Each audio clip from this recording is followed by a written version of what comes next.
రాష్ట్రపతి ప్రసంగంపై ధన్యవాద తీర్మానంపై చర్చలో భాగంగా ప్రతిపక్ష నేత రాహుల్ గాంధీ మాట్లాడుతూ తెలంగాణలో కులగణన పూర్తి చేశాం, ఈ కులగణనలో ఆశ్చర్యకరమైన విషయాలు బయటపడ్డాయంటూ లోక్సభలో తెలిపారు. ఈ నేపథ్యంలో కేంద్ర ప్రభుత్వంపై రాహుల్ గాంధీ విరుచుకుపడ్డారు.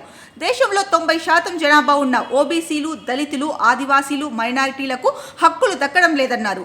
ఈ సందర్భంగా తెలంగాణలో నిర్వహించిన కులగణన గురించి ప్రస్తావించారు.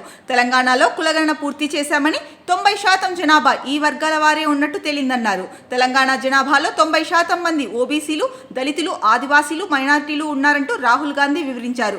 బీజేపీలో కూడా 50% మంది ఎంపీలు ఓబీసీ వర్గానికి చెందిన వాళ్లేనని, కానీ వాళ్లకు మాట్లాడే అధికారం లేదంటూ మండిపడ్డారు. దేశవ్యాప్తంగా కులగణన చేపట్టినప్పుడే ఆయా వర్గాలకు న్యాయం జరుగుతుందని స్పష్టం చేశారు.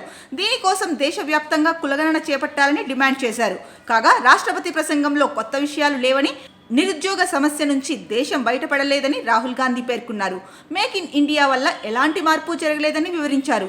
ప్రధాని మోడీ మేక్ ఇన్ ఇండియా నినాదం మంచిదే అయినప్పటికీ దాని లక్ష్యం నెరవేరలేదని రాహుల్ గాంధీ చెప్పారు. నిరుద్యోగ సమస్యను అప్పటి యూపీఏ ప్రభుత్వంతో పాటు ఇప్పటి ఎన్డీఏ సర్కార్ కూడా పరిష్కరించలేదన్నారు.